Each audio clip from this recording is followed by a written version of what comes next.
Surgical strike में यहां की ब्रिगेड ने जो भूमिका निभाई वो हर देशवासी को गौरव से भर देता है और वो दिन तो मैं हमेशा याद रखूंगा, क्योंकि मैं कुछ तय किया था सूर्यास्त के पहले कि सब लोग लौट करके आ जाने चाहिए और मैं हर पल फोन की घंटी पर टिकटिका के बैठा हुआ था कि आखिर से आखिर मेरा जवान पहुंच गया क्या, और कोई भी नुकसान किए बिना ये मेरे वीर जवान लौट करके आ गए, पराक्रम करके आ गए, सिद्धि प्राप्त करके आ गए। भारत माता की जय! भारत माता की जय! भारत माता की जय! सर्जिकल स्ट्राइक के बाद यहां अशांति फैलाने के अनगिनत कुत्सित प्रयास हुए, आज भी होते हैं, लेकिन हर बार आतंकवाद को मुंह तोड़ जवाब मिलता है। असत्य और अन्याय के खिलाफ इस धरती में एक स्वाभाविक प्रेरणा है, माना जाता है, और मैं मानता हूं ये अपने आप में बड़ी प्रेरणा है। ऐसा माना जाता है कि पांडवों ने भी अज्ञातवास के दौरान अपना कुछ समय इसी क्षेत्र में व्यतीत किया था। आज आप सबके बीच आकर मैं अपने आप को यहां की ऊर्जा से जुड़ा हुआ महसूस कर रहा हूं। साथियों, इस समय देश अपनी आजादी के 75 वर्ष का पर्व मना रहा है। आजादी का अमृत महोत्सव गुलामी के लंबे कालखंड में असंख्य बलिदान देकर हमने ये आजादी हासिल की है। इस आजादी की रक्षा करने का दायित्व हम सभी हिंदुस्तानियों के सर पे है, हम सबकी जिम्मेवारी है। आजादी के अमृत काल में हमारे सामने नए लक्ष्य हैं, नए संकल्प हैं, नई चुनौतियां भी हैं। ऐसे महत्वपूर्ण कालखंड में आज का भारत अपनी शक्तियों को लेकर भी सजग है और अपने संसाधनों को लेकर भी। दुर्भाग्य से पहले हमारे देश में सेना से जुड़े संसाधनों के लिए ये मान लिया गया था कि हमें जो कुछ भी मिलेगा विदेशों से ही मिलेगा। हमें टेक्नोलॉजी के मामले में झुकना पड़ता था, ज्यादा पैसे खर्च करने पड़ते थे, नए हथियार नए उपकरण खरीदने होते थे तो प्रक्रिया में सालों साल चलती रहती थी।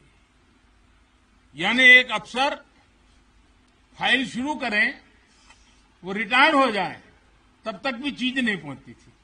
ऐसा ही कालखंड था। नतीजा ये कि जरूरत के समय हथियार फिर आपाधापी में खरीदे जाते थे, यहां तक कि स्पेयर पार्ट्स के लिए भी हम दूसरे देशों पर निर्भर रहते थे। साथियों, डिफेंस सेक्टर में आत्मनिर्भरता का संकल्प उन पुरानी स्थितियों को बदलने का एक सशक्त मार्ग है। देश के रक्षा खर्च के लिए जो बजट होता है, अब उसका करीब 65% देश के भीतर ही खरीदी पर खर्च हो रहा है। हमारे देश ये सब कर सकता है, करके दिखाया है। एक अभूतपूर्व कदम उठाते हुए अब भारत ने ये भी तय किया है कि 200 से ज्यादा साजो सामान और उपकरण अब देश के भीतर ही खरीदे जाएंगे। आत्मनिर्भर भारत का यही तो संकल्प है। अगले कुछ महीनों में इसमें और सामान जुड़ने वाले हैं। देश को आत्मनिर्भर बनाने वाली ये पॉजिटिव लिस्ट और लंबी हो जाएगी।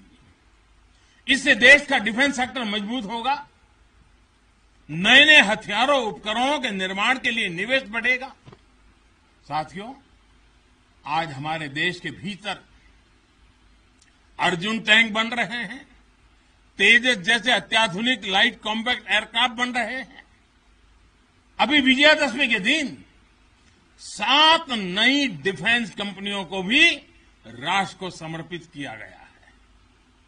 हमारी जो ऑर्डिनेंस फैक्ट्रीज थी वो अब स्पेशलाइज्ड सेक्टर में आधुनिक रक्षा उपकरण बनाएगी। आज हमारा प्राइवेट सेक्टर भी राष्ट्र रक्षा के संकल्प का सारथी बन रहा है। हमारे कई नए डिफेंस स्टार्टअप्स आज अपना परचम लहरा रहे हैं। हमारे नौजवान 20, 22, 25 साल के नौजवान क्या क्या चीजें लेकर के आ रहे हैं, गर्व होता है।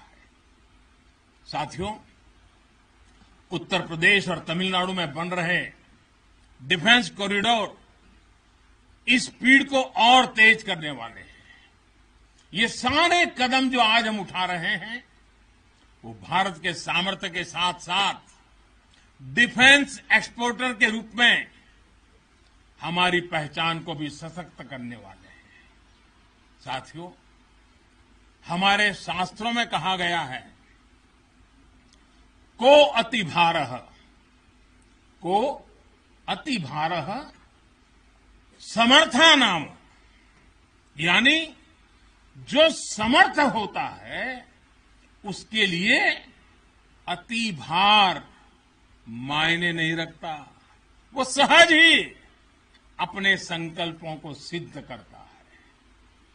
इसलिए आज हमें बदलती दुनिया, युद्ध के बदलते स्वरूप के अनुसार ही अपनी सैन्य शक्ति को भी बढ़ाना है, उसको नए ताकत के साथ ढालना भी है। हमें अपनी तैयारियों को दुनिया में हो रहे इस तेज परिवर्तन के अनुकूल ही ढालना ही होगा। हमें मालूम है किसी समय हाथी घोड़े पर लड़ाइयां होती थी। अब कोई सोच नहीं सकता हाथी घोड़े की लड़ाई, रूप बदल गया। पहले शायद युद्ध के रूप बदलने में दशकों लग जाते होंगे, शताब्दियां लग जाती होगी। आज तो सुबह एक तरीका होगा तो शाम को दूसरा तरीका होगा लड़ाई का। इतनी तेजी से टेक्नोलॉजी अपनी जगह बना रही है।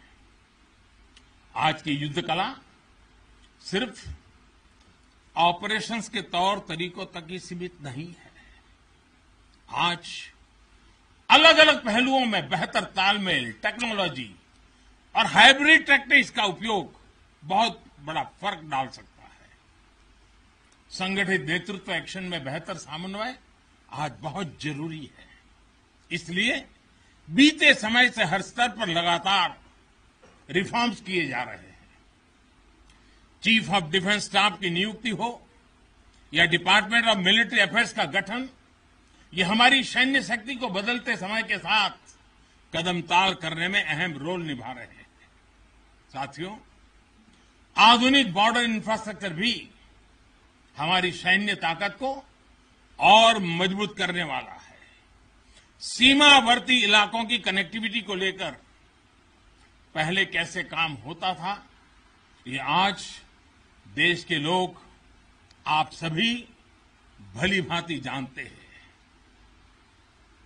अब आज लद्दाख से लेकर के अरुणाचल प्रदेश तक, जैसलमेर से लेकर के अंडमान निकोबार द्वीप तक, हमारे बॉर्डर एरियाज में, हमारे समुद्री तट पर जहां सामान्य कनेक्टिविटी भी नहीं होती थी, आज वहां आधुनिक रोड, बड़े बड़े टनल्स, पूल और ऑप्टिकल फाइबर जैसे नेटवर्क बिछाए जा रहे हैं।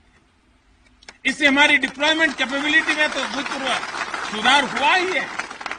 सैनिकों को भी अब बहुत अधिक सुविधा हो रही है।